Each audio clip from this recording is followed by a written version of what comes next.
오늘 저는 여러분과 함께 자기중심적 종교생활의 말로라고 하는 제목으로 사무엘상 15장 22절에서 23절을 본문으로 설교를 하도록 하겠습니다. 사무엘이 이르되 여호와께서 번제와 다른 제사를 그의 목소리를 청종하는 것을 좋아하심같이 좋아하시겠나이까. 순종이 제사보다 낫고 듣는 것이 수양의 기름보다 나으니 이는 거역하는 것은 점치는 죄와 같고 완고한 것은 사신 우상에게 절하는 죄와 같음이라. 왕이 여호와의 말씀을 버렸으므로 여호와께서도 왕을 버려 왕이 되지 못하게 하셨나이다. 아멘. 자, 오늘 저는 자기중심적 종교 생활의 말로라고 하는 제목으로 설교하려고 합니다.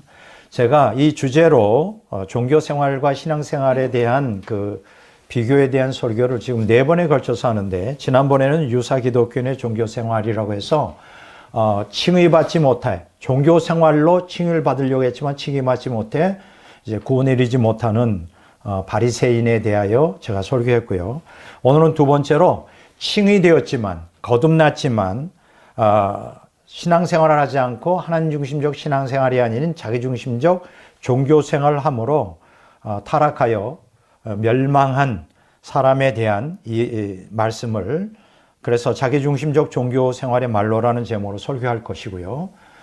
다음번에 제가 설교할 것은 종교생활에서 신앙생활을 어떻게 하면 변혁을 일으킬 수 있는가, 그 비결을 제가 또 설교를 하겠습니다. 그리고 마지막 이 주제로 하는 설교에서는 하나님 중심적 신앙생활을 통해 우리가 이제 누리게 될 복이 뭐냐, 어떤 복을 받게 되는가, 이러한 것에 대해서 이 4번에 걸쳐서 설교하겠습니다. 사실 이번 주제도 다음 주제를 뭘 할까 기도를 했어요. 하나님께 묵상하며 기도했더니 오늘 하나님께서 이 본문 말씀으로 하도록 이렇게 제 마음에 감동을 주셔서 오늘 설교하게 되었습니다. 제가 이 주제로 설교하려는 것은 하나님의 은혜와 성령의 은사를 경험한 거듭난 기독교인이라 할지라도 옛사람이 주도하는 자기 중심주의를 지속적으로 십자가에 못 박아 죽이지 않으면 멸망할 수 있음을 깨우치기 위해서입니다.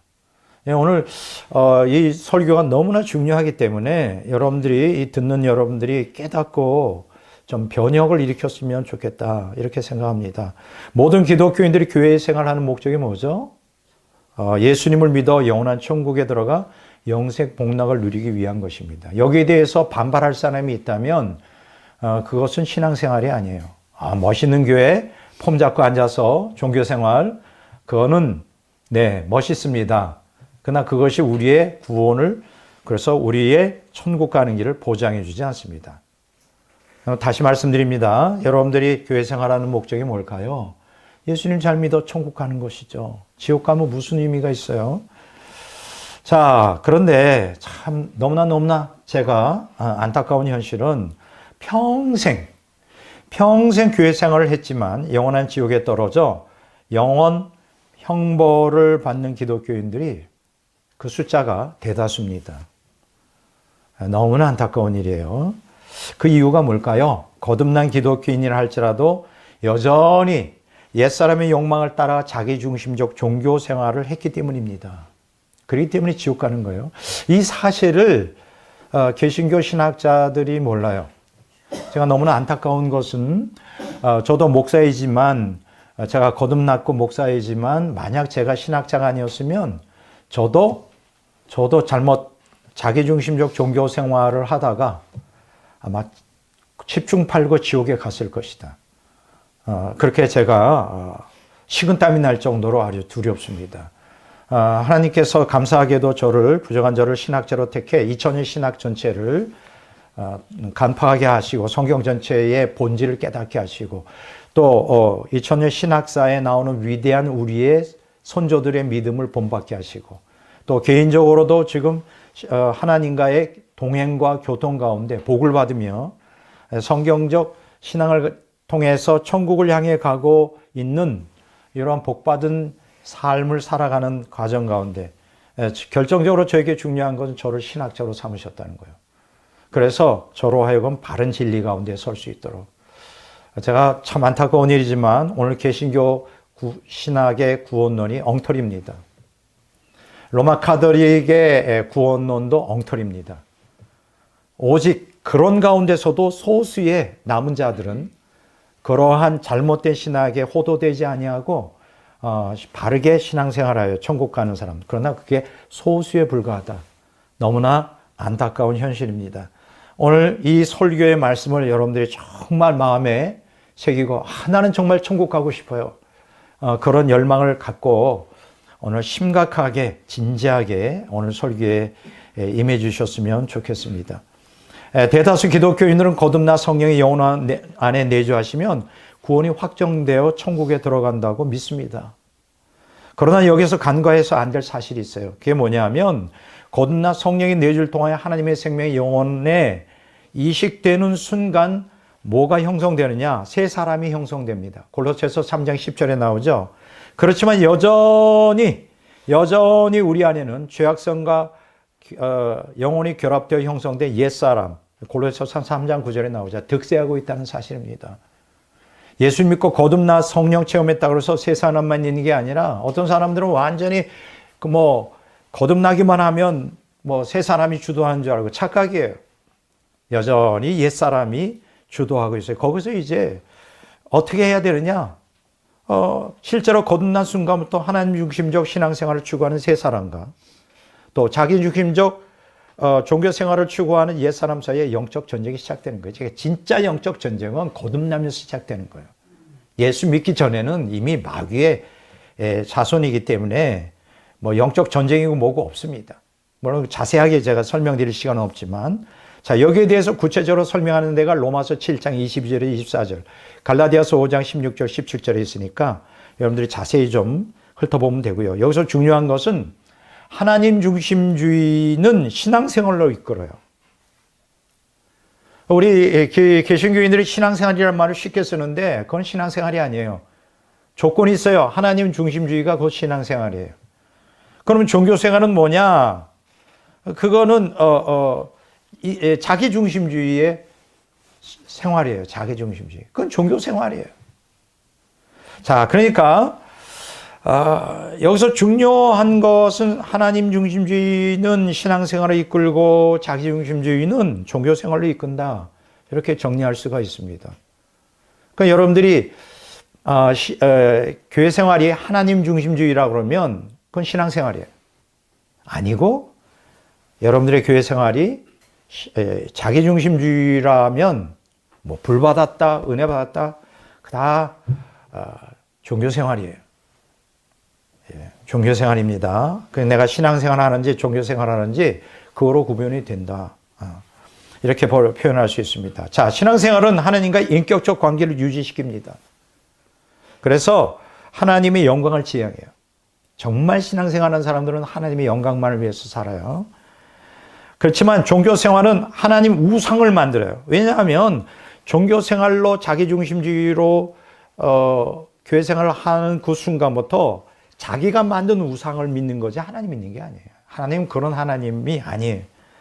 그래서 인간이 욕망을 채우는 수단으로 사용하죠. 그 하나님을. 말끝마다 입에 하나님을 달고 있지만 그 하나님은 성경에 계시는 하나님이 아니란 말이에요. 그거는 자기가 만든 우상이란 말이에요. 그리고 하나님이 이용합니다. 이렇게 구분할 수 있습니다. 우리는 교회 생활에서 종교 생활이 아닌 신앙 생활하기 위해 어떻게 해야 되느냐? 새 사람을 거스르는 옛 사람에 대항하여 부단히 투쟁해야 됩니다. 여기서 투쟁적 신앙이라는 게 얼마나 중요한지 알 수가 없어요. 지속적으로 영적 투쟁을 하지 않으면 옛 사람의 지배에 받다가 결국 멸망하여 지옥에 떨어질 수 있습니다. 오늘 가장 대표적인 한 사람은 오늘 그 사람의 풀 라이프 스토리를 제가 오늘 소개해 드리려고 합니다. 아마 신구약 성경에서 그 사람만큼 이 설교 본문에 가장 적용되는 사람이 없을 거예요. 자, 하나님의 은혜와 성령의 은사까지 경험한 거듭난 신자인데 여러분 이런 의심 가질 거예요. 어떻게 신앙생활이 아닌 종교생활을 할 수 있단 말인가? 여러분들 의아해할 것입니다. 더욱이 거듭난 신자는 영혼 안에 하나님의 생명의 영을 이식받아 새 사람이 형성되어 있기 때문에 하나님을 내 아버지여 나는 하나님의 자녀라는 자의식이 확고하게 있어요. 그건 새 사람 안에서 생명이 들어간 사람들한테는 누구나 다 있어요. 나는 하나님의 자녀다. 하나님 내 아버지다. 그런데 어떻게 신앙생활이 아닌 종교생활을 할 수 있는가? 여러분들이 납득이 잘 되지 않을 거예요. 이건 어느 신학에서 가르쳐주지 않으니까. 어느 신학에서도 이 말을 아는 사람이 없으니까 모를 거예요, 그냥. 자, 성경에서 가르치는 신앙생활에는 그 네 가지 요소가 있어요. 그 네 가지 요소를 충족시킨 사람이 누구냐? 아브라함입니다. 그래서 성경은 뭐라 그러냐? 아브라함을 우리의 믿음의 조상이다. 그렇게 말을 합니다. 믿음의 조상이에요. 성경에 보면 믿음의 조상에 대해서 로마서 4장 16절, 갈라디아서 3장 7절, 9절, 14절에 기록되어 있습니다. 믿음의 조상이라는 게 뭐냐 하면 그 아브라함이 그 가장 모범이 되는 그 구원받는 신앙의 모범되는 그것을 우리에게 가르쳐 주셨단 말이에요. 믿음의 조상이라는 게. 그래서 네 가지 요소가 충족돼. 이 중에 하나라도 빠지면 그건 가짜예요. 하나라도 빠지면 신앙생활이 아니라 종교생활로 전락하고 맙니다. 이해가 되세요? 자, 소개해 드리겠어요. 첫 번째 신앙의 진입로가 뭐냐? 영접신앙이에요. 그렇잖아요. 예수님을 영접해야 되잖아요. 하나님을 나의 인격적인 주님으로 모셔드려요. 갈라디아서 3장 6절에서 9절에 나와요. 이건 뭐냐? 하나님의 존재를 인정하는 신앙이에요. 신앙은 거기서 출발합니다. 이 주님이 나의 구주라는 거. 창세기 12장 1절에 4절에 보면 아브라함이 그렇게 했죠. 하나님 명령을 따라 떠났잖아요. 갈대아우르를. 두 번째 뭐냐? 신뢰 신앙으로 나가야 되죠. 로마서 4장 16절에 25절에 아브라함에 대해서 소개하면서 그렇게 하나님의 약속을 신뢰하는 신앙이에요. 여러분, 신앙의 두 번째 단계는 하나님의 약속을 믿어야 돼요. 근데 내가 가만 보니까 대다수의 기독교인들이 믿질 않아. 하나님보다 자기 주목을 믿어. 하나님보다 물질, 하나님보다 세상, 하나님보다 인간. 그들이 입술로는 하나님 믿는다 그러지만 믿지를 않아요. 얼마나 그게 거짓된 믿음인지 모릅니다. 예, 신뢰 신앙이에요. 자, 창세기 15장 1절에서 6절 나옵니다. 자, 세 번째 신앙이 있어요. 세 번째 단계 뭐냐? 그 다음에는 순종 신앙이에요. 이제 하나님의 계명에 순종하는 신앙이어야 돼요. 하나님은 하라고 했잖아요. 하라는 대로 하지 않아요. 근데 내가 보니까 거의 대부분 99%일 거야 아마. 하나님 말씀에 순종하지 않아. 야, 놀랍습니다. 거기 목사, 장로, 권사, 집사 따질 거 없어. 자기를 믿어. 말씀에 순종하지 않고 죄악 가운데 살아. 말씀에 순종하지 않아. 이게 순종신앙의 결력. 그게 신앙생활이에요. 종교생활이지. 창세기 22장 1절에 14절에 보면 아브라함이 이삭을 바치라고 했을 때 순종했죠. 가장 대표적인 거예요. 네 번째 뭐냐? 우리가 예수님을 영접하고 영접신앙, 그 다음에 말씀을 순종하고 신뢰하는 신앙, 그 다음에 말씀의 계명에 순종하려고 할 때 세상과 마귀와 옛사람이 가만히 있습니까? 난리를 펴서 교회 나오지 못하게 만들고 막 그냥 환경을 바라보게 만들고 고난 가운데 그럴 때 어떻게 해야 돼? 이를 악물고 목숨을 걸고 인내해야 된다. 하나님을 붙들고 그 다음에 하나님의 약속을 의지하면서 신뢰하면서 그 다음에 말씀에 순종하면서 고난 가운데 핍박 가운데 목숨을 걸고 인내해야 된다. 인내신앙. 그게 어디 나온지 알아요? 히브리서 6장 13절에서 15절에 아브라함이 그런 신앙을 가졌대. 인내했다. 고난 가운데 인내하는 신앙. 창세기 22장 16절 17절에 보면 나옵니다. 자, 요것을 그대로 한마디로 말하면 열매 맺는 신앙으로 구원받는 신앙에 대해서 그대로 대입이 돼요. 어디 나오는지 알아요? 누가복음 8장 15절. 좋은 땅에 있다는 것은 착하고 좋은 마음으로 말씀을 듣고, 자, 착하고 좋은 마음은 어떤 마음이에요? 말씀을 듣는데 그냥 듣는 거예요? 경청하여 지키려고 듣지. 그래서 지켜, 두 번째 순종하는 거지. 그리고 인내, 그 다음에 인내하죠. 그러면 결실하는 거예요. 알곡이 되어 천국에 들어가는 거예요. 아니면 다 축정이에요. 이 네 가지 신앙 다시 얘기합니다. 영접신앙, 신뢰신앙, 또 순종신앙, 인내신앙, 이 네 가지가 함께 어우러질 때 성경은 뭐라 그러냐? 구원받는 믿음, 그 신앙생활이라고 말해요. 그것이 이 네 가지 중에 하나만 결여돼도 어떻게 돼요? 종교생활로, 자기 중심적 종교생활로 전락하고 마는 거예요. 이해가 되세요? 여러분들 그렇게 살고 있습니까? 물어보고 싶습니다. 자, 아브라함처럼 구원받는 믿음의 정령을 오늘 이 말씀을 통해 제가 얘기했는데, 내가 볼 때는 대다수 기독교인들이 이 네 가지 다 지키는 사람이 극히 드물어요. 그러므로 극히 소수만 구원받을 것이다. 자, 두고 보면 아십니다. 나중에 죽어서. 나는 이 설교를 듣는 여러분들이 깨우치길 바라요. 너무 안타까우니까. 너무 안타까워. 자, 정리해 봅니다. 자, 거듭난 기독교인이라 할지라도 죄를 회개하지 아니하고 옛사람의 욕망을 따라 살면 구원의 필수적인 네 가지 신앙적 요소가 결여되면서 하나님과의 인격적 관계가 유지되지 못합니다. 그걸 아셔야 돼요.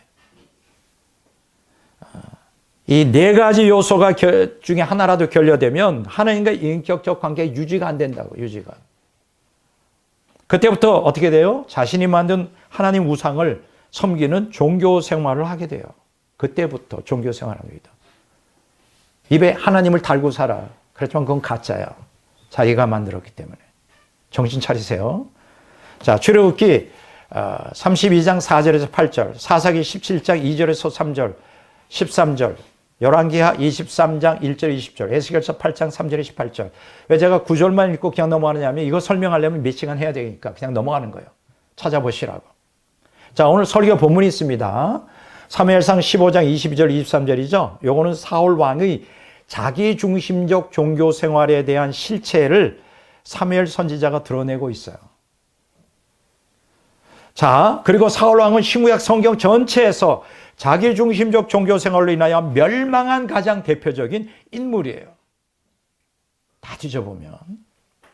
자, 본문은 사울 왕이 아말렉과의 전쟁 이후 하나님의 명령을 거역한 사건인데 선지자 사무엘이 언급한 책망입니다. 자, 네 가지로 제가 두 가지로 정리했어요. 첫째는 뭐냐?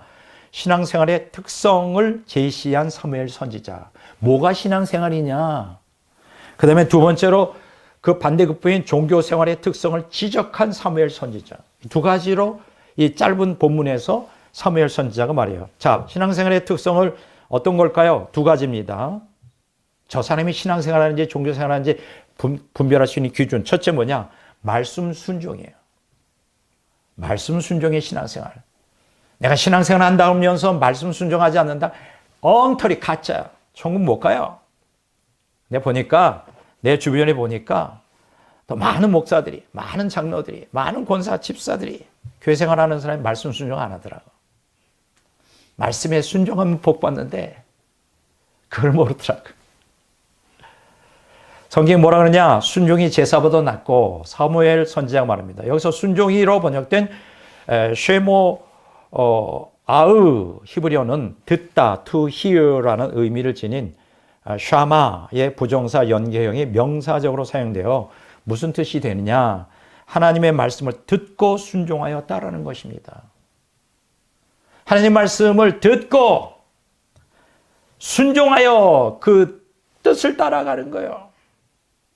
실제적인 행동으로 따르는 거예요. 여기서 본문은 하나님께 대한 제사가 아닌 하나님과의 인격적 관계에 근거한 순종을 중시하고 있어요. 제사는 우리 신약 성경이 뭡니까? 예배입니다. 예배 매일 드리면 뭐예요? 말씀에 순종하지도 않으면서. 그건 가짜예요, 가짜. 자, 두 번째 뭐냐? 신앙생활의 본질이 뭐냐? 말씀 경청이에요. 경청. 경청이라는 게 무슨 뜻이죠? 귀담아 듣는 거예요. 네. 그냥 곁귀로 듣는 게 아니라 죄가 어디서 시작되는지 아십니까? 하나님의 말씀을 경홀히 여길 때 그때부터 죄가 시작되는 거예요. 마귀가 그때부터 미혹하기 시작하는 거예요. 오늘 현대 기독교인들이 말씀 안 들어요. 경청하지 않아. 경청. 자, 듣는 것이 수양의 기름보다 나으니 사무엘 선지자가 말했어요. 본문에서 듣는 것이로 번역된 레하크 쉬브 전치사 레에 주의하여 귀를 기울이다. 어텐티브라 그래요. 이 어텐티브는 영어는 아주 집중해서 듣는 거예요. 카샤브의 사역형 부정사 연계형이 결합된 형태로 명사적으로 사용해 무슨 뜻이냐? 하나님의 말씀에 순종하기 위해 경청하는 거예요. 왜 경청할까요? 순종하려고. 지식을 쌓으려고 경청하는 거 아니에요. 듣는 거 아니에요. 순종하려고. 오늘 설교를 왜 듣습니까? 순종하려고 듣는 거지. 여러분 설교를 오늘 설교를 제 설교를 듣는 이유가 뭡니까? 잘 믿어서 천국 가려고. 그런 의미가 없다면 여러분 예배는 다 의미가 없어요. 네. 이렇듯 신앙생활은 뭐냐? 한마디로 말하면 하나님의 말씀을 경청하여 순종하는 것이다. 거기서 시작된다, 신앙생활은. 자, 두 번째, 종교생활의 특성을 지적한 사무엘 선지자를 얘기합니다. 첫 번째는 점수를 행해요. 종교생활의 본질은 점수를 행해요. 점치는 거. 사무엘 선지자가 뭐라고 말합니까? 거역하는 것은 점치는 죄와 같고, 본문에서 거역하는 것은으로 번역된 메리는 반역하다, 불순종하다. 오늘날 많은 기독교인들이 하나님께 반역합니다. 불순종합니다. 그러면서도 신앙이 제일 좋다고 떠벌려요. 나 그런 사람들 많이 봤습니다. 내가 볼 때는 그 사람 지옥 가고 있는데 본인이 신앙이 제일 좋대. 그리고 아주 저를 무시합니다. 목사인 저를 아주 깔아뭉개고 무시하고 가르치려고 그래요. 이게 불순종하다, 이 메리이란 의미를 지닌 마라의 명사형으로 하나님께 대한 반역을 얘기합니다. 반역. 여러분, 불순종하는 것이 하나님을 반역하는 거예요. 네. 따라서 하나님을 대적하여 반역하는 행위. 여기서 제가 보니까 rebellion이라는 단어를 쓰고요. 제가 왜 영어를 가끔 쓰느냐, 이게 좀 더 뚜렷하게 설명하겠어요. bitterness against God이라고 해요. against 뭐예요? 하나님을 대적하여, 대항하여. bitterness는 뭐예요? 쓰다는 거지. 아주 꽃가운 마음을 갖는 거예요. 불순종하는 사람들의 특징이 아주 하나님을 향하여 꽃가운 마음을 가져요. 감사할 줄은 몰라요. 네. 자, 본문에서 점치는으로 번역되는 쾌셈은 제비 뽑다는 의미를 지닌 동사 카샴에서 파생된 명사로 점술 행위를 얘기하는 거예요. 점쟁이한테 가서 점치는 거. 신명기 18장 9절에 14절. 자, 여기서 점술 행위라는 게 왜 사람들이 점치죠? 요새를 보면 많은 교인들이 점집에 다닌다고 하더라고. 네. 왜 그러지? 왜 하나님 가지는 것도 부족한가? 아니에요. 점술 행위는 불확실한 미래의 불안을 해소해줘요. 앞으로 미래가 어떻게 될까요? 6월까지는 힘들겠지만 12월에는 펼 거예요. 마음이 편안히 오지. 의미를 찾는 거예요, 인생의 의미. 왜 사는지. 또 마음의 안정감을 얻기 위해서 사람들이 점수를 행위인데 이게 다 종교 생활이에요. 교회 생활을 이런 식으로 한단 말이에요. 종교 생활로 교회 가면 뭔가 위로받을, 불확실한 미래의 불안에서 그 인생의 의미를 찾으면 마음의 안정감을 얻기 위해서. 네. 종교 생활이에요, 종교 생활. 두 번째 뭐냐? 우상숭배의 종교생활이에요. 종교생활의 특징이 뭔지 아십니까? 우상숭배예요. 본인은 몰라. 완고한 것은 사신 우상에게 절하는 것과 같음이라. 본문에서 완고한 것은, 이게 번역이 이렇게 되는데, 하페차르의 원형, 파차르는 to press, 밀다라는 뜻이에요. 이렇게 압력을 주다. 다그치다, to urge. 이게 누구냐? 누굴 향해 다그치는 거예요. 하나님을 향하여 막 밀어붙여. 원망불평, 그냥 다그쳐. 어떻게 나한테 이럴 수가 있느냐 말이야. 하나님이 어떻게 나한테 이럴 수가 있냐? 자기 욕망을 안 채워지니까 그렇게. 그런 기독교들 많습니다. 자기가 하나님이야? 인생의 주인이 하나님이, 하나님의 주권을 인정을 안 하는 거예요. 자기 인생을 자기 힘으로. 우상숭배. 그가 믿는 하나님은 가짜예요. 우상 숭배하고 있는 거라고. 정신 차리세요. 여기서 본문에서 사역청으로 이거를 완고한 것을 말하면 교만하게 자기 고집을 굽히지 않는다는 거예요. 왜 교만할까? 자기중심주의니까. 완고해. 고집. 하나님 말씀에 순종을 못해. 이걸 갖다가 뭐라 그러냐? 우상숭배라고 하는 거예요. 사신 우상에 절하는으로 번역한 테라핌. 드라빔이라고 들어봤죠? 성경 읽어본 사람 알 거예요. 드라빔. 여기 창세기 31장 19절, 사사기 17장 5절, 스가랴서 10장 2절, 또 신상, 사사기 18장 14절, 18절 같은 단어예요. 히브리어로. 우상, 열왕기하 23장 24절, 에스겔서 21장 21절, 주상, 호세아서 3장 4 이렇게 번역됐는데 이게 집안에서 모셔 섬기는 우상이에요. 신이지. 집안 가신. 왜 섬길까? 수호신인데 번영을 위하여, 복받기 위해서. 건강과 물질과 이러한 그 모든 애군을 액땜하기 위해서 모시는 거예요. 오늘 상당수 기독교인들이 예수 믿는다 그러는데 그런 우상들을 갖다가 집에서 섬기고 있어. 하나님 볼 땐 그렇다 이거예요. 스가랴서 10장 2절에도 나옵니다. 우상숭배라는 게 뭐냐? 그럼 왜 사람들이 우상숭배가? 왜 하나님을 거역하고 하나님은 마음대로 자기가 좌지우지할 수가 없거든. 우리가 하나님의 뜻을 순종할 때 복 받지, 우리의 뜻대로 할 때 하나님이 복이 안 오거든. 근데 우상은 어때요? 내가 만들어 놓은 신이니까 내 마음대로 주무를 수 있죠. 너는 내 말대로 명령해, 순종해. 하나님, 하나님, 나에게 복 줘야 돼. 내 문제를 해결해야 돼. 그런 기독교인들, 오만한 기독교인들이 얼마나 다 지옥 갑니다. 그건 종교생활이야, 신앙생활이야. 속지 마세요. 우상숭배라는 게 뭐냐? 내가 조종할 수 있는 신을 만들어 놓아 불안, 죽음, 통제 불가능성 앞에서 안정을 찾으려는 종교생활이에요. 저는 예수 믿은 지도 50년이 넘었고요. 목사가 된 지도 40년이 넘었고, 신학자로 40년 동안 이전의 신학을 다 아우르고 성경 전체를 간파하고 하나님 앞에 신앙생활을 하면서 제가 깨우치는 건 뭐냐? 너무 심각하다, 오늘 교회가. 기독교가 너무 심각해. 다 우울증에 걸려 있어요, 기독교인들이. 대부분. 왜 그런지 알아요? 탐욕 때문에. 죄를 회개하지 않기 때문에. 마귀의 지배를 받기 때문에. 근데 아무리 제가 권면해도 들으려고 하지 않아. 이 설교 싫어해.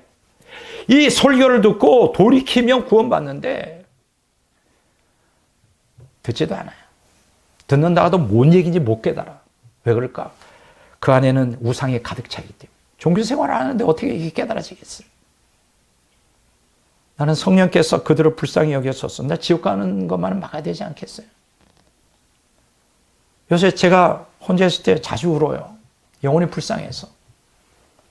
아마 김세 목사님 모를 거예요. 없는 데서 우니까. 눈물이 그냥 저절로 나와. 너무 불쌍해. 하나님, 저들을 어떻게 하면 좋아요? 대부분 저들이 다 지옥 가는데 본인은 그걸 몰라요. 본인들은 예수 믿는다고 생각해. 오늘 제가 사울 왕도 그렇게 알고 있었어요. 자기가 하나님을 잘 믿는다고 착각하고 있었어. 자, 종교생활이 뭐라고요? 하나님 말씀을 완고하게 거역하는 거예요. 거기서 원인이 있습니다. 자, 신앙생활은 뭐다? 하나님 말씀을 경청하여 순종하는 것에서 기인한다. 종교생활은 뭐다? 하나님 말씀을 완고하게 거역하는 것에서 기인한다. 딱 구별이 되죠. 그러면 내가 하나님 말씀에 순종하고 있는가? 안 하면 그거는 종교생활이에요. 종교생활. 자, 구원에서 타락 과정을 거쳐 멸망까지 사울 왕의 세 단계 인생이 사무엘상 8장에서 31장에 풀 스토리로 기록되어 있어요. 되게 길죠? 어떤 한 사람의 생애를 갖다가 다윗 왕 같은 경우는 모르지만은 사울 왕을 사무엘상 8장에서 31장까지 풀 스토리로 길게 나열해 놨어요. 그래서 오늘 상세하게 이 사람의 인생길을 갖다가 처음에 은혜로 시작해 어떻게 육체로 마치고 거듭나서 그러다가 자기중심적 종교생활로 빠져 타락하여 마귀에게 속박되어 하나님을 대적하다가 자살할까지의 그 풀 스토리를 자세하게 설명할 수가 있어요. 나는 여러분들 사울왕과 같은 사람이 되지 않길 바랍니다. 너무나 불행한 거잖아. 지옥 가는. 죽는 게 문제가 아니라 지옥 갔잖아. 사울은 하나님께 이스라엘의 왕으로 선택받았죠. 하나님이 선택하셨어요. 성령의 충만과 능력을 경험했어요. 이스라엘 백성들이 환호 속에 매우 인상적인 출발을 합니다. 여러분 성경 읽어보세요. 하나님이 세우셨어, 높이. 자, 하지만 그의 마지막은 전쟁터에서 패배하고 결국 자살로 비참하게 생을 마감합니다. 그거로 끝나면 좋지. 지옥 갔어, 지옥 갔어. 왜 그는 이렇게 되었을까 하는 거예요. 하나님의 은혜가 없어서? 하나님의 은혜가 없어서? 천만에. 그것은 사울 왕의 인생이 하나님의 은혜로 시작되었지만 하나님 중심적 신앙생활이 아닌 자기 중심적 종교생활로 마귀 편이 되어 하나님을 대적했기 때문에 멸망한 거예요. 너무 슬픈 얘기입니다. 제가 아주 간단하게 사무엘상 8장에서 31장까지 세 단지로 아주 뚜렷하게 설명을 해드릴 테니까 잘 들어보세요. 첫째, 성령 충만과 권능을 받은 사울. 사무엘상 8장 1절에서 12장 25절까지 나옵니다. 구원의 시작이죠. 자, 이스라엘이 왕을 요구했죠. 우리도 왕을 달라고. 근데 하나님께서 사울을 선택하셨습니다. 그는 베냐민 지파예요. 그러니까 이스라엘 지파 중에 베냐민 지파가 가장 약하고 작아요. 근데 거기에서 하나님이 사울을 왕으로 택했고, 근데 성경의 기록에 보니까 이 사람은 외모가 준수했다고 그래요. 키도 크고 잘생기고 정말 좋은 훌륭한 청년이었어요. 그런데 여기서 굉장히 중요한 게 있어요. 하나님의 영이 그에게 임했다는 거예요. 성령이 그에게 임했습니다. 사무엘상 10장 6절에 보면 성령이 사울에게 임하여 새 사람이 될 것이다. 아직 그때 이제 기름 부음 받기 전이니까 예언이 되죠. 그리고 사무엘상 10장 9절에 보면 사울에게 하나님이 새 마음을 주셨다. 여러분 한번 생각해 보세요. 하나님의 성령이 임하여 새 사람이 되고 새 마음을 가졌다는 건 거듭났다는 거 아닙니까? 내가 옥스퍼드 원어 성경 대전을 가장 제가 선호하는데 거기 보니까 거듭나지 않았다고 하더라고요. 왜 주석가들은 그렇게 해석했을까? 아니, 성령이 임하시고 새 사람, 새 마음을 가져는 거듭난 게 아니고 그럼 뭐가 거듭난 거예요? 왜냐하면 한 번 거는 영원한 권이고 한 번 거듭나면 타락하여 죽을 수 없다고 오늘 개신교 신학자들이 믿으니까 그런 해석을 거듭나지 않았대. 그럼 뭘 가지고 거듭난 걸 얘기해. 신학이 이렇게 엉터리니까 거듭났어도 타락하여 지옥 갈 수 있다는 걸 모르니까. 참 안타깝죠? 거듭났어요. 성령을 받았어요. 그것뿐입니까? 10절에 보면 하나님의 영이 사울에게 크게 임함으로 그가 예언까지 했어요. 예언. 그뿐입니까? 11장 6절에는 암몬이 야베스 길르앗을 공격했을 때 사울이 하나님의 영에 크게 감동되었다. 성령 충만했어요. 그래서 두려움 없이 담대하게 백성을 모아 나아가 싸워 전투에서 승리했다고 기록되어 있어요. 자, 이 당시에 사울은 어땠을까? 너무나 겸손한 사람이었습니다. 제가 두 가지를 말씀드릴게요. 그는 이스라엘 왕으로 뽑혔을 때 어디에 숨었는지 아세요? 거기 진보 다리들이 많았는데 고기 사이에 숨어서 안 나오려고 그랬어. 나와. 당신이 왕이야 그랬는데 안 나오려고 숨었어요. 얼마나 겸손해. 사무엘상 10장 22절. 자기를 나타내기를 거부했죠. 특히 사울이 공개적으로 이스라엘 왕으로 제비 뽑혀 선출되었는데 이때 불량배들이 패거리들이 야 베냐민 지파 그 별 볼 일 없는 그 촌뜨기 시골대 무슨 왕이나 나는 인정할 수 없어. 막 이 불량배들이 사무엘상 10장 27절에 나와요. 불량배들이 사울의 왕권을 인정하지 않고 멸시해요. 뭐 네가 무슨 왕이야. 근데 어떻게 했어요? 그 말을 듣고도 원문에 보면 사울이 귀머거리처럼 아무 말도 하지 않았다 그랬어요. 겸손했어요. 네. 귀머거리처럼 아무 말도 하지 않고 들으면서도 가만히 있었어요. 암몬과의 전투에서 이스라엘이 대승을 거둬요. 하나님의 도움으로. 이전에 사울이 왕됨을 반대했던 불량배들이라고 해요. 불량배들. 예. 사무엘상 10장 27절에 보면 나오는데 백성들이 저것들을 처형하자고. 사울을 왕으로 인정하지 않는 저것들을 처형하자고 그랬는데 어떻게 했을까? 참 이때 겸손했습니다. 백성들이요. 그러지 맙시다. 이렇게 좋은 날 하나님의 은혜로 이렇게 승리했는데 죽이지 맙시다. 넘어갔어 그냥. 그러니까 이 전쟁의 승리를 자신의 군사적 능력이나 지도력 덕분이 아니라 여호와의 구원 행위로 돌리며 저들을 죽이지 말라고 하나님 의지하는 신앙을 가졌다고요. 얼마나 훌륭합니까? 이처럼 사울 왕의 신앙은 은혜 받은 자의 모습으로 시작됩니다. 이렇게 계속됐으면 얼마나 좋을까? 근데 사람이 이제 자리를 잡고 커지니까 교만해지는 거예요. 저는 이렇게 아무것도 내세울 것 없는 무명의 신학자에다가 아무것도 내세울 것 없는 사역이 조그마해서 한 명만 결석해도 그 빈자리가 확 드러나는 우리 교회 상황에서 제가 교만할 게 뭐 있겠습니까? 난 어쩌면 그게 너무나 감사하다. 만약 내가 5천 명 되는 교회 목회를 했으면 목에 굉장히 기부싸고 다녔을 거야.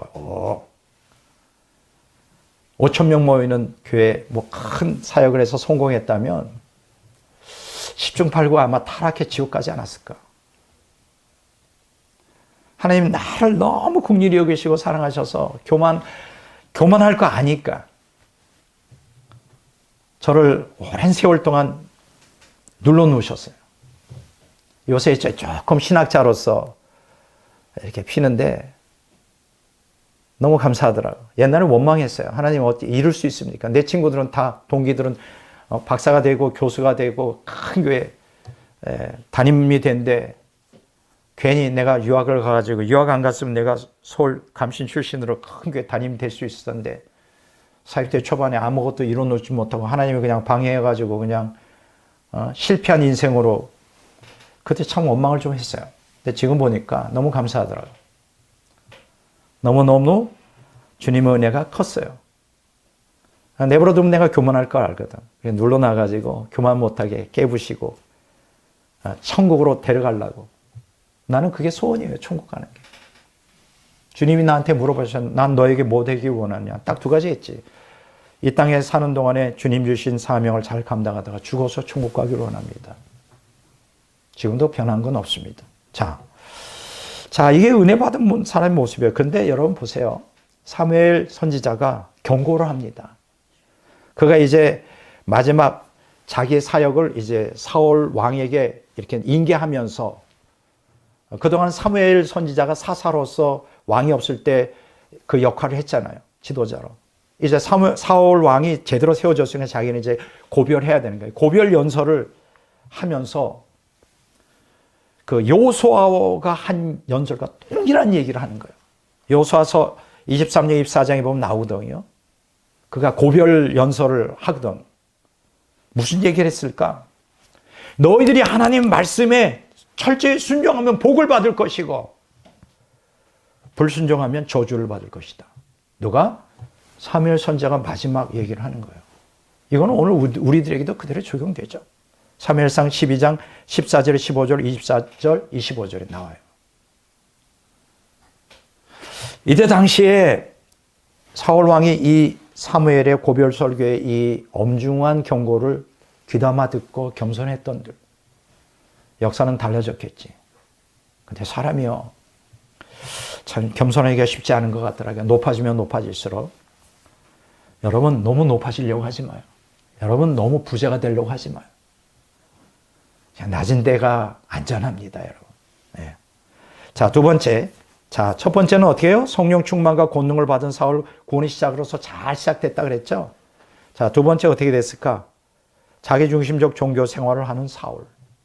이제 왕이 돼서 어떻게, 이게 타락 과정을 얘기해 주는 거예요. 어떻게 타락하게 되는가. 타락은 하루아침에 되지 않습니다. 점진적으로 서서히 돼요. 정신 차려야 돼요.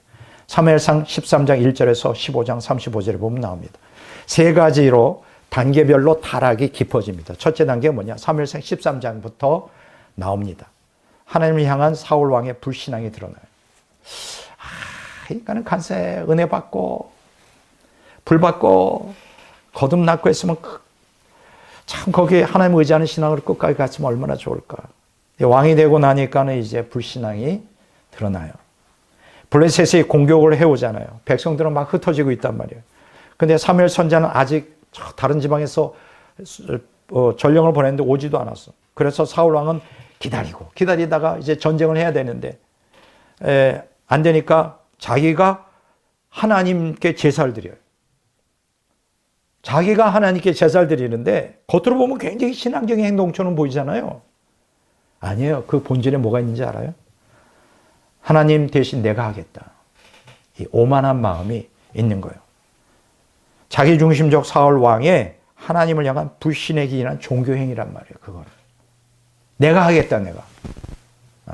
때를 기다리지 못하는 거예요. 그 다음에 두 번째로 보세요. 그 다음에 계속 타락하는데 사무엘상 14장에서 사울 왕의 자기중심적 교만이 더욱 심각해집니다. 사울 왕은 블레셋과의 전투 중에 하나님의 명령 없이 이스라엘 백성의 금식을 강요해요. 아니 힘이 있어야 싸울 거 아니에요. 예, 힘이 있어야 블레셋과 싸우는데 금식을 하는 거야. 물도 뭐 음식도 먹지 말고 물도 마시지 말고. 말이 돼요? 하나님 뜻도 아닌데. 왜냐하면 날이 저물기 전까지 전투를 속전속결로 끝내 하나님의 영광이 아닌 자기 명예를 드높이게 해요. 내가 이렇게 승리했어 이렇게. 그래서 금식을 명했어요. 그 인간 생각에서 나온 거죠. 사무엘상 14장 24절. 세 번째, 이 사람의 타락이 아주 결정적인 사건이 터집니다. 어디에서? 사무엘상 15장에 보면 아멜렉을 진멸하라고 하나님 명령하죠. 사무엘상 15장 3절에. 거역해요 그거를. 순종하지 않아. 또 자기 욕구대로 좋은 것들을 남겨둬요. 다 진멸하지 않고. 뭐 양이니 뭐 염소니 좋은 것들. 더욱 심각한 것은 아말렉 족속의 왕 아각도 자기 유익을 위해 살려둡니다. 예. 사무엘상 15장 8절 9절. 이것은 뭐냐? 하나님의 명령을 철저히 무시하고 불순종한 반역행위예요. 여러분 하나님의 뜻에 불순종하는 것이 반역행위라는 건 모릅니까? 말씀의 순종. 오늘날 왜 기독교인들이 복을 못 받을까? 왜 오늘날 그들은 왜 하나님으로부터 보호를 받지 못할까? 말씀에 불순종하기 때문에 그래요. 그리고 되려 하나님이 자기 욕망을 채워달라고 막 하나님이 거기에 호응해 줄 것 같아요? 그거는 자기가 만든 우상이에요. 반역행위를 저지릅니다. 사무엘상 15장 17절에서 19절에 나와요. 이처럼 불신앙과 불순종으로 점철하는 사울을 하나님이 왕으로 세운 것을 그때 후회했다라는 구절이 나와요. 예, 후회했다. 사무엘상 15장 11절. 사울 왕은 사무엘 선지자를 통하여 하나님의 책망을 듣고도 사무엘 선지자에게 백성들 앞에서 나를 높여달라고, 네 체면을 높여달라고 아직도 회개를 안 해요. 진짜 회개를 안 해요. 사무엘상 15장 30절. 얼마나 인간 중심적인지. 결국 어떻게 됐을까요? 사무엘 선지자는 사울 왕과 결별합니다. 죽을 때까지 안 만나. 이 인간은 이제 구제불능이구나. 하나님도 버리고 사무엘도 이제 더 이상 하나님을 반역하는 이 사람과 만나지 않습니다. 죽을 때까지. 사무엘상 15장 35절에 나와요. 사울 왕은 하나님께 제사를 드렸지만 하나님은 받지 않으십니다. 여러분 이게 얼마나 무서운 건지 알아요? 우리의 예배와 우리의 기도를 하나님이 받지 않으시고 우리와의 인격적 관계가 단절되는 순간 우리는 죽은 거예요. 오늘 기독교인들이 그러면 어떻게 돼? 하나님과 단절된데 계속 우리가 예배드리고 기도하고 하나님 운운해. 그건 하나님이 아니지. 하나님 우상이지. 자기 욕구를 채우기 위해 자기가 만든 하나님 우상이라. 그걸 몰라 기독교인들이. 왜 받지 않으셨을까요? 사울 왕이 드린 제사가 하나님 중심적 신앙생활의 표현이 아닌 자기 중심적 종교생활의 표출이었기 때문에 하나님은 기독교인의 종교생활을 받지 않습니다. 우상숭배예요, 우상숭배. 하나님이 아니라고. 자, 세 번째 끝으로 자 어떻게 됐을까요? 이렇게 타락의 일로를 계속 하나님을 반역하고 하다가 결국 어떻게 되죠? 이제 멸망의 종착에 이르죠. 하나님을 대적하다가 자살한 사울. 사무엘상 16장 1절에서 31장 13절에 보면 나옵니다. 마침내 때가 됐을 때 사울 왕에게서 하나님의 영이 떠납니다. 그동안 하나님의 영이 그 안에 있었다는 거지. 여러분 이 구절을 보니까 시편 51편 11절에 다윗의 고백이 나오더라고. 바세바를 범했을 때 죄를 회개하면서 뭐라 그랬어요 다윗이? 성령을 내게서 거두어 가지 말라고. 그러니까 다윗도 거듭난 사람이고 사울 왕도 거듭난 사람이라고. 거듭나지 않았다고 자꾸만 얘기를 해요. 성령이 떠났다고요. 계시다가. 그 다음에 누가 지배했을까? 악령이 그를 지배합니다. 사무엘상 16장 14절에 여러분, 사울 왕은 자기중심적 종교 생활을 하며 하나님에 대한 불신과 불순종에 죄된 삶을 지속적으로 살면서도 회개하지 않아서 결국 성령이 떠난 영적 공백을 누가 차지했을까요? 마귀가 차지합니다. 성령이 차지하지 않으면 영적 공백은 그냥 있지 않아요. 마귀가 대신 지배하죠. 중간 상태라는 게 존재하지 않아요. 그래서 항상 우리가 신앙생활 아니면 종교생활, 자기중심주의 아니면 하나님 중심주의, 중간은 없다는 거예요. 중간은. 성령 아니면 마귀예요. 얼마나 무서운 얘기입니까? 성령이 떠났어요. 마귀가 이제 그때부터 지배하고, 마귀가 하는 일이 뭐예요? 사울 왕을 악으로 더 악화시킨 다음에 지옥으로 끌고 가는 거지. 자, 사무엘상 17장에 보면 다윗이 골리앗을 죽인 후 이스라엘 백성들은 다윗을 칭송하죠. 막 찬양합니다. 사무엘상 18장 7절. 이때부터 사울 왕은 다윗에 대해 시기를 하기 시작합니다. 사무엘상 18장 8절 9절. 그리고 살기가 등등해요. 사무엘상 18장 17절, 21절, 25절, 19장 1절, 11절, 19절에서 24절, 20장 31절에 살기가 등등해서 죽이려고 그래요. 악령이 사로잡혀서 다윗에게 어떻게 해요? 창을 갖다가 단창이 있었는데 두 번이나 던져요. 죽이려고.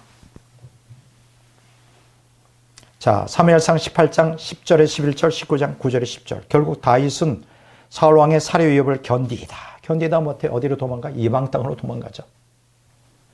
자, 그 와중에 노베 제사장 아히멜렉이 다윗의 도피를 도왔다는 이유로 사울 왕은 제사장 85명을 죽여요. 이야, 무서운 사람이에요. 제사장을, 그러니까 성읍을 완전히 진멸해 버립니다. 사무엘상 22장 18절 19절. 이 사건은 사울 왕이 하나님의 권위를 부정하고 하나님 세운 제사장들을 죽여버리니 마귀 짓이지. 마귀 앞잡이 노릇을 하는 단계에 이르렀음을 보여주는 거예요. 심각한 상태죠. 자, 그런데 여러분 보세요. 놀라운 재밌는 일이 있어요. 경악할 만한 사실이 뭐냐면 이렇게 온갖 악행, 하나님을 대적하고 마귀 앞잡이가 돼요. 정말 인간으로서 해서는 안 되는 악한 짓들을 하면서도 하나님이 자기 편이래. 착각하고 있는 거죠. 오늘날 그런 기독교들이 얼마나 많은지. 하나님이 자기 편이래. 사무엘상 23장 7절. 그리고 하나님의 복을 운운해요. 사무엘상 23장 21절. 그러니까 영적인 눈이 어두우니까 마귀의 지배를 당하고 하나님을 대적하면서 오늘날 많은 기독교인들이 나는 거듭났어요. 나는 하나님 내 하나님이에요. 하나님 내 편이에요. 나는 하나님의 복을 받을 거예요. 막 이런 다 참 충격이죠. 사울도 그랬다고요. 사울도. 하나님의 복을 운운하고 하나님이 자기 편이라고 속고 있는 거죠.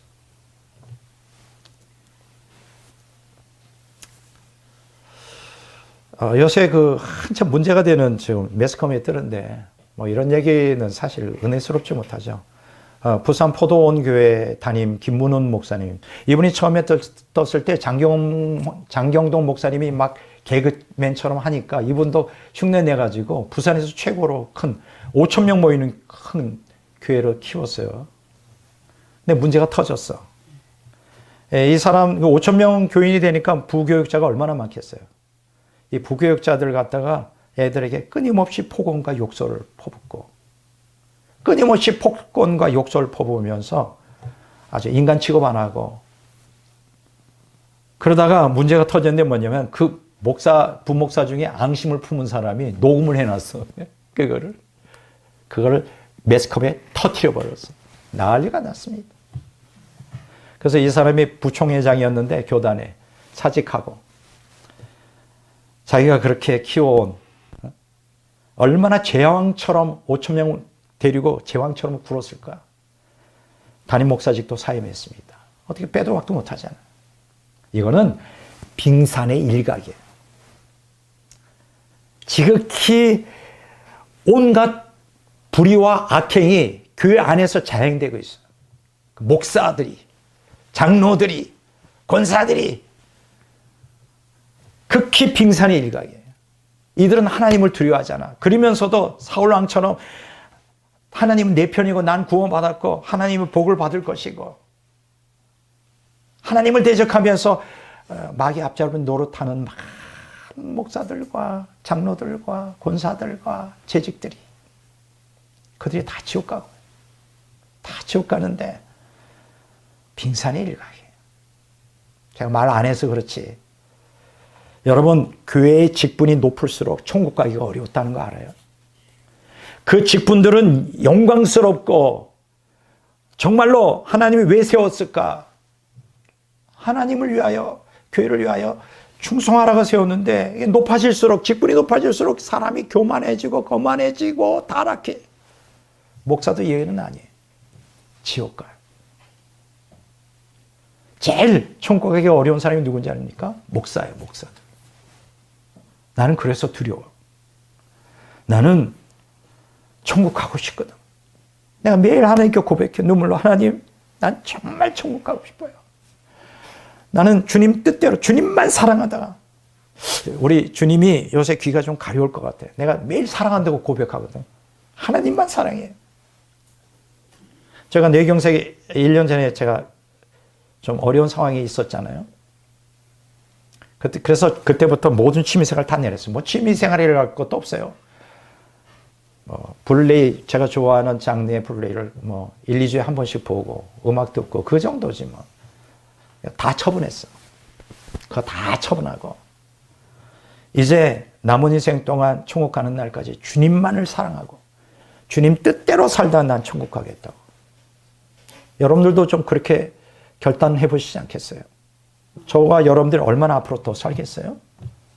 죽는데 죽어서 지옥 가지 않고 천국 가야 되지 않겠어요?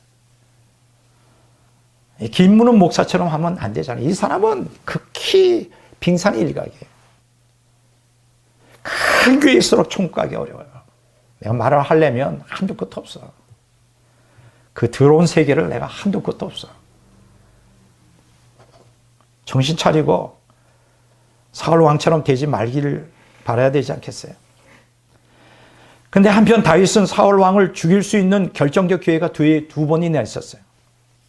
사무엘상 24장 4절에 7절, 26장 9절, 11절. 자, 그런데 하나님께 사울 왕의 심판을 맡겼어요. 자기가 하지 않는다고. 지혜로운 것이죠. 자, 사무엘상 24장 12절에 15절, 26장 10절. 자, 사무엘 선지자가 죽습니다. 사무엘상 27장 3절에 보면.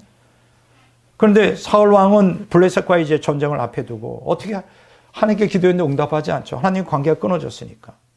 사무엘상 28장 6절. 그러니까 어떻게 극단적인 일까지 하냐. 신접한 여인을 찾아갑니다. 지가 신접한 여자들 다 죽이라고 그래놓고 지가 찾아가. 급하니까. 사무엘상 28장 7절에서 10절. 이는 율법에서 명백히 금한 하나님께 가증스러운 행위죠. 레위기 19장 31절, 20장 6절, 7절, 신명기 18장 11절. 사울 왕이 하나님의 계시 대신에 점술과 죽은 자의 영을 의지한 것입니다. 이 장면은 사울 왕의 영적 상태가 완전히 붕괴되었음을 이제 우리에게 보여주는 거예요. 끝장나는 거예요.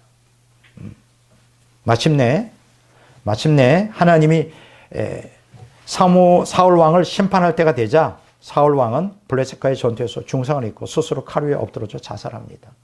그게 어디 기록되어 있을까요? 사무엘상 31장 4절에 기록되어 있어요. 비참한 최후를 끝내요. 뭐 자살한 거로 끝나니까 지옥 같지 뭐. 지금 지옥 불구덩이에서 얼마나 고통을 당할까. 나는 여러분들이 사울 왕처럼 지옥 가지 않기를 바랍니다.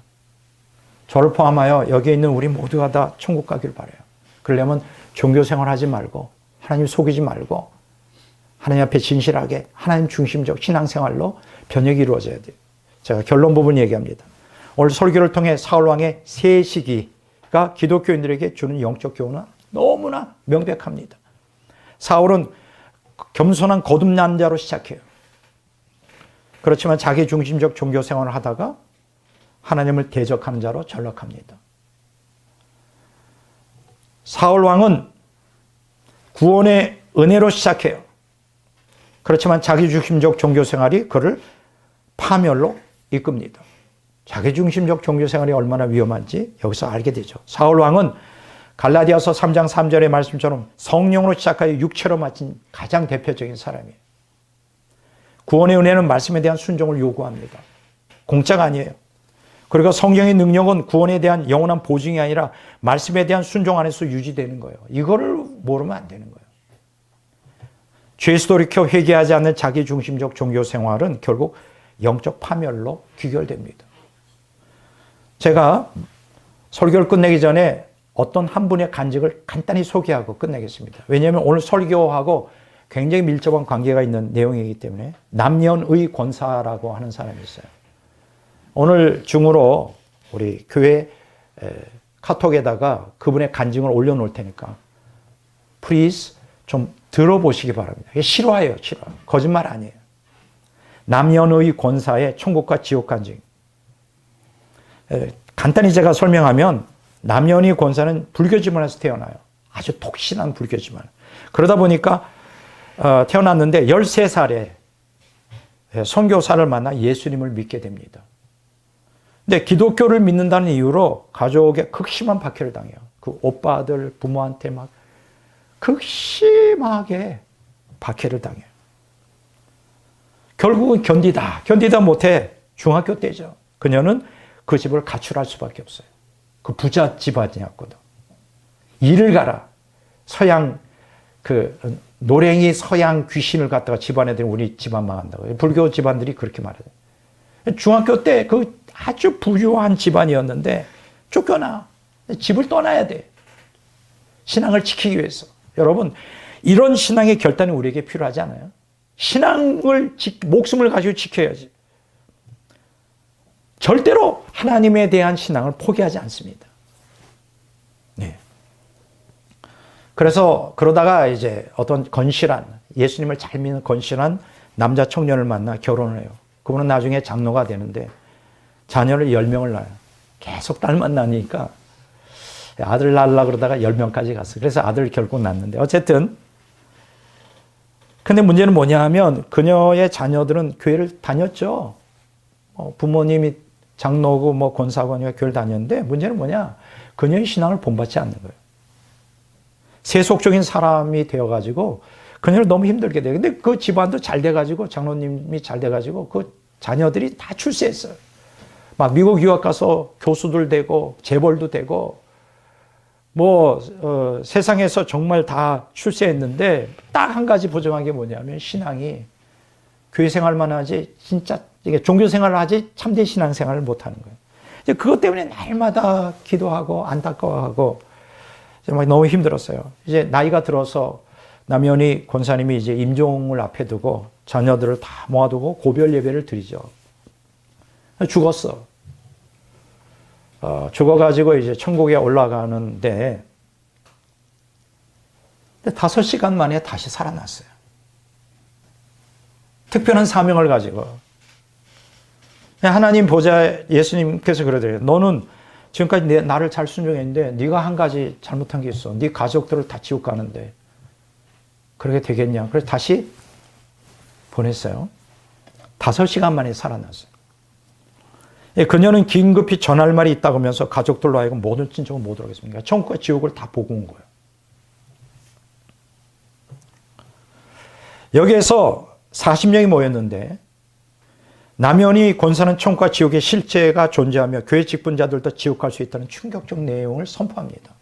올라가는데 천사들이 와서 끌고 가는데 이제 천국이 저기 보이기 시작하는데 이게 열렸어요. 이렇게 영의 눈이 열리면서 연계해서 지옥이 보이는 거예요. 거기 이렇게 보니까 칠흑같이 오동돼서 수많은 목사들, 장로들, 권사들, 집사들, 큰 교회를 다녔으니까 아는 분들이 많을 거 아니에요. 수십 년 동안. 깜짝 충격을 먹는 거야. 예수 믿으면 천국 가야 되는데 목사들하고 장로들하고 권사들하고 집사들이 수두룩하게 거기 지옥에 와 있는 거예요.